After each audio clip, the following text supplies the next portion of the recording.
Hi, I'm Alex Square, and this is my multicultural school counselor project. All right. So, first things first, the school level that I chose is actually going to be college level.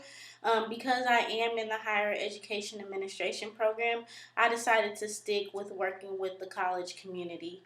Um, so, what I want to focus on is the freshman and sophomore class of students, just for this purpose, and facilitating them. And the population that I chose is US born Latinx students. Okay?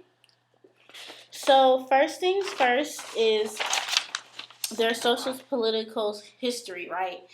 Um, so the current climate in the U.S. is not that great for Latinx students, and what I'm referring to more is the current administration that we're under.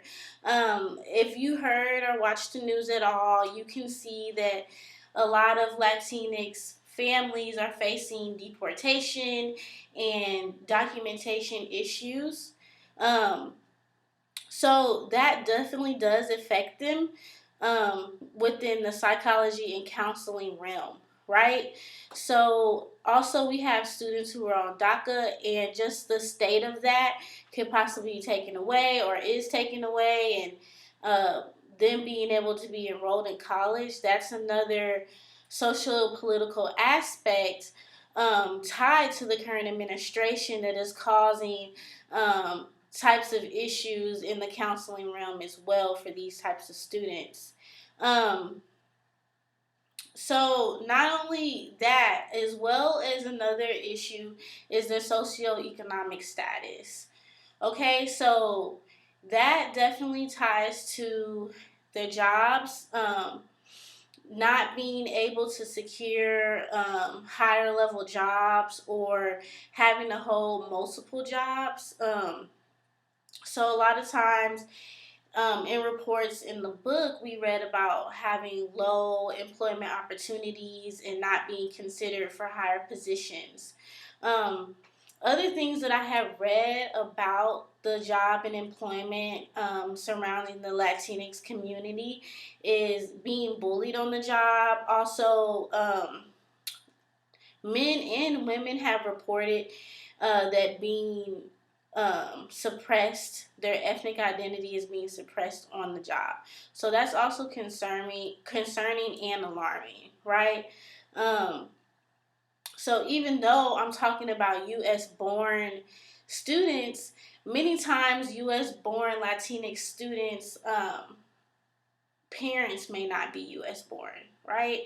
So we have the issue of the parents not being able to secure jobs due to their undocumented status, and that kind of sometimes trickles down to the adolescents and the youth who's being raised by these parents.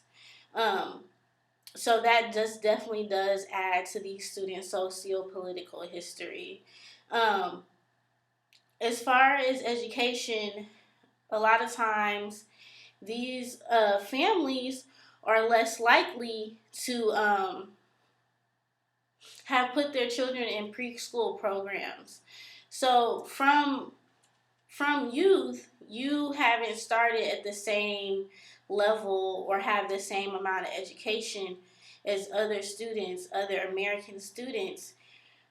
Just because a lot of times families are unfamiliar with the U.S. educational systems, so they're less likely to know or go through the routes and kind of apply their students to the preschool programs. But I mean, that kind of is a starting basis on students that we see here in college.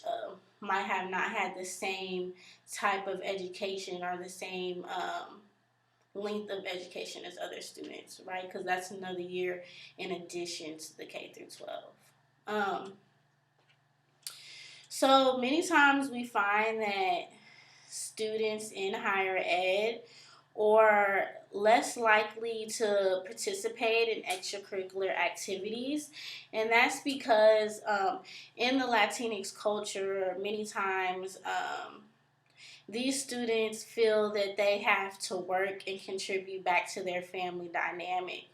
And we'll get into the family dynamic a little bit deeper in the next slide. But many times students feel that they have to work, and or a lot of times I've heard of students feeling like they need to give their refund check and send it back to their families instead of doing other things like buying books or paying up their rent or doing other things that might benefit their education.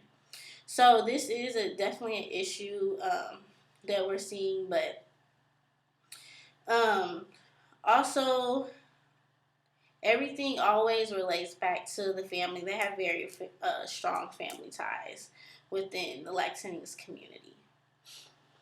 All right, so moving on. So one of the key issues within the Latinx community is going to be their language barrier. So because I did choose the U.S. born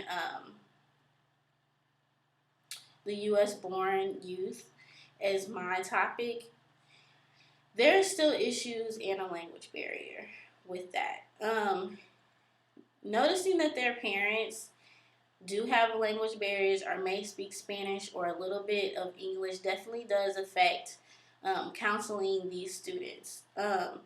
Many times with counseling, you might want to involve the parents and the family and things like that. But if you have a language barrier, that sometimes make it a little harder to kind of get through to the student or the family who might be having issues, or just be hard to communicate in general and communicate the issues that the student might be having to the family, right?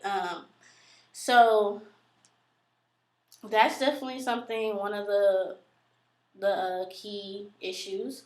Uh, Another key issue is acculturative stress. So this is defined as internal psychological reaction to balancing the strains of learning about a new culture while longing for the familiarity of one's previous society. Um, so pretty much that impact is more towards the first generation or the immigrants, but it also does affect the second generation for the US born students, because not only do they have that impact secondhandly, they have that impact because they're observing their parents and their grandparents and the negative effects of the cultural stress. Um, so then watching that causes depression and domestic violence, and seeing the identity kind of struggling with the identity and the substance abuse, that definitely does weigh on the second generation of students who might be U.S. born, right?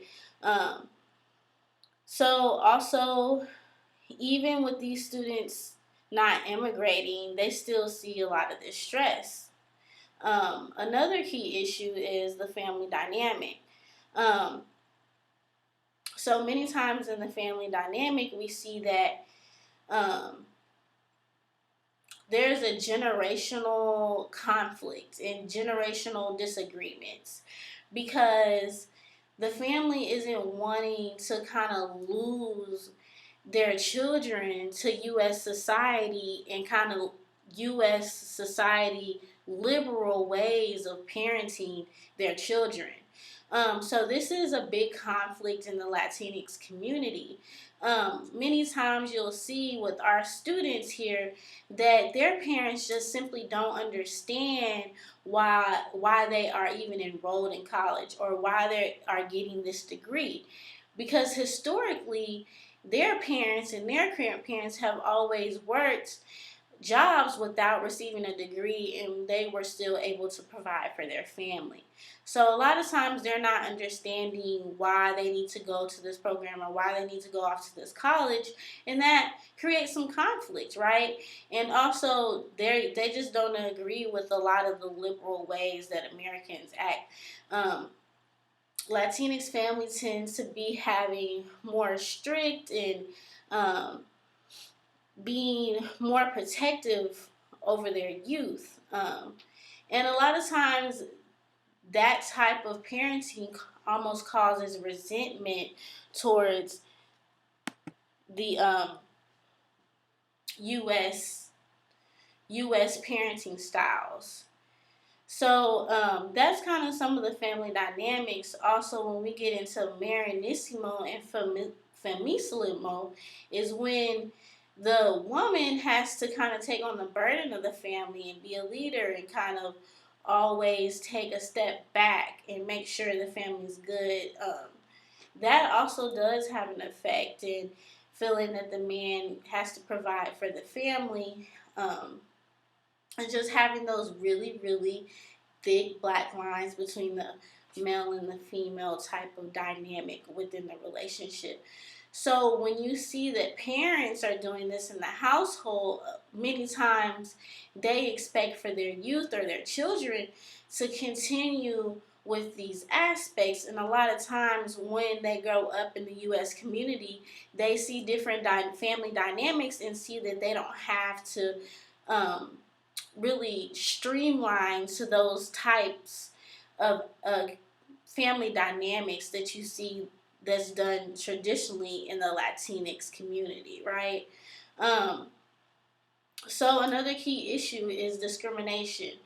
Um, Latinx are facing discrimination just like I feel like almost more heavily now because of the current administration that we're in, and a lot of political talks and deportation and DACA and um, building the wall. And recently we saw a picture of someone, a man and his child, who were trying to cross the border and drown. So seeing these images, seeing these children in cages, seeing the current climate, and seeing that they want ICE to go and sweep up and deport all of these people who could sometimes be family members, parents, brothers, sisters, cousins, people down the street who you grew up with. This is detrimental to students, and this is causing a lot of mental issues seeing this and seeing people who you've grown up with and who might only speak English or only know this land and being taken away because they are undocumented. And that definitely causes stress on the students. So we do see high levels of stress because of this discrimination, and a lot of students are being discriminated on college campuses because many times they might be in a community with people who look like them or subscribe to their racial identities, so they might not see that or they might not experience that a lot. But when they go off to college, that's when they might experience this discrimination, when they're in a more volatile setting with their peers. So we see when this discrimination happens, it increases the concerns for their academic performance in college. We see that students who are experiencing discrimination are showing signs of depressive symptoms. So that's something that's definitely intertwined and related to each other, and a very serious key issue that we're having. So, as I reflect on myself and the class and the things that I've learned, uh, working with this population and being a black woman, I think in order for me to help them, I have to understand my own identity. And I have to understand issues in my community and understand key issues that affect me and my society to be able to do the best work and have the strongest impact. Um, so, with that, you guys wanted to know some of our preconceived notions. So working with this community before, we dug deeper and we learned about the Latinx community, some of my preconceived notions were, of course, the language barrier, not being able to speak the best of English or be able to kind of express the issues that they might be having. Um, a lot of times we do see in this community that some of the issues might stem from their family, but we know that it's a very family oriented community, so they might not want to speak badly on their parents or their brother or whoever might be causing issues because it's God first, family second. So a lot of times you might see that they won't want to express that someone might be the root of their issues. Um, so that's one preconceived notion that I have.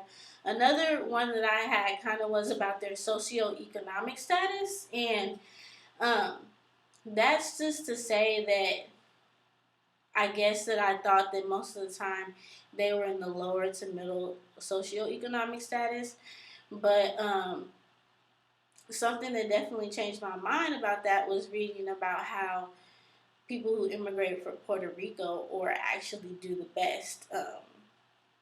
Not to say they do the best, but they have higher rates of high school graduation, college enrollment, and college graduation than immigrants from other places such as Mexico. So that definitely challenged one of my preconceived notions. As far as the language barrier, the readings definitely didn't challenge it, but it just made me realize um, how hard it could be to be someone who doesn't speak English and live in the United States, and what kind of comes with that. Not only being able to speak to people, but you're also that affects your job, and in turn that affects your family and and your youth, right? Your children. So it's bigger than just, oh, they don't speak correct English. Like it's way more than just that. That affects so much more. And reading about that made me realize that.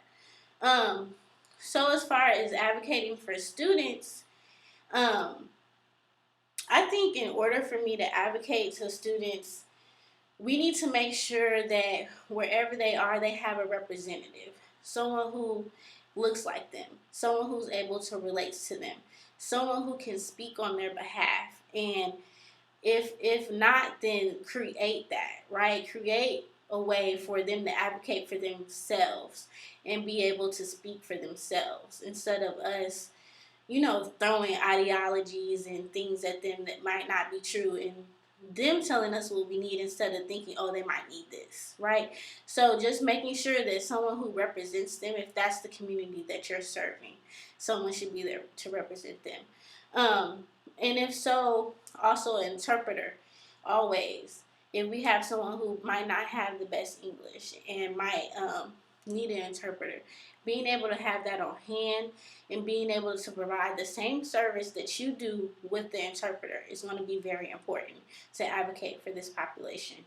Um, and of course, know your resources, right? So if it's something that you feel like you're not able to help them, being able to direct them to someone who can.